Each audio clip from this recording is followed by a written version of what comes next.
تا حالا فکر کردی برق بیسیمی که امروز باهاش گوشیتو شارژ میکنی یا موتورهای الکتریکی که تو ماشین‌ها هستن از ذهن کی بیرون اومده؟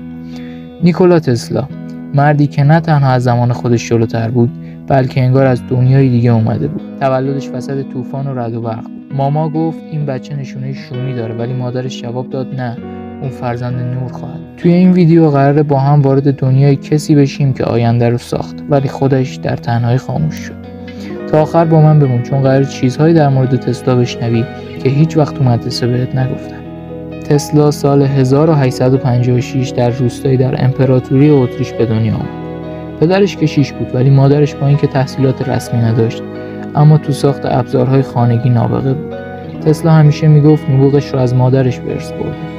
از همون بچگی حافظه تصویری و تخیل قدرتمندش باعث شد دستگاه رو فقط با فکر کردن طراحی کنه، بدون اینکه حتی یک خط بکشه. اون کتاب‌ها رو کلمه به کلمه حفظ می‌کرد و به چند زبان زنده دنیا مسلط بود. در دانشگاه فنی گراتس درس خوند و به خاطر مشکلات مالی و علاقه شدیدش به قمار تحصیل رو نیمه کاره رها کرد. بعد از ترک دانشگاه تسلا توی شرکت‌های تلگراف و برق مشغول به کار شد.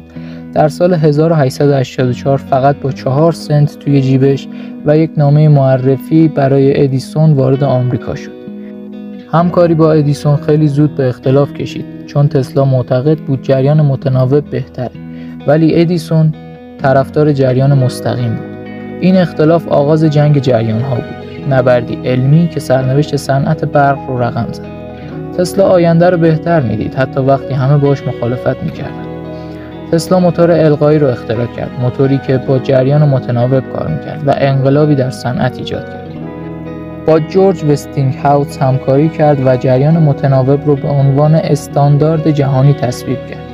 اما این فقط شروع بود. تسلا قایق کنترل از راه دور ساخت، با اشعه ایکس آزمایش کرد، نوسانگر مکانیکی طراحی کرد و حتی لامپ‌های بیسیم ساخت. در نمایشگاه‌ها مردم رو با آزمایش‌های عجیب شگفت زده می‌کرد، مثل عبور دادن برق از بدنش بدون آسیب. اون فقط مخترع نبود، یک شعبده‌باز علمی بود که علم رو به نمایش تبدیل می‌کرد.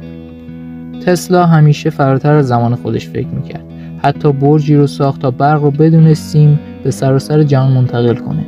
رویای تسلا این بود، انرژی رایگان برای همه.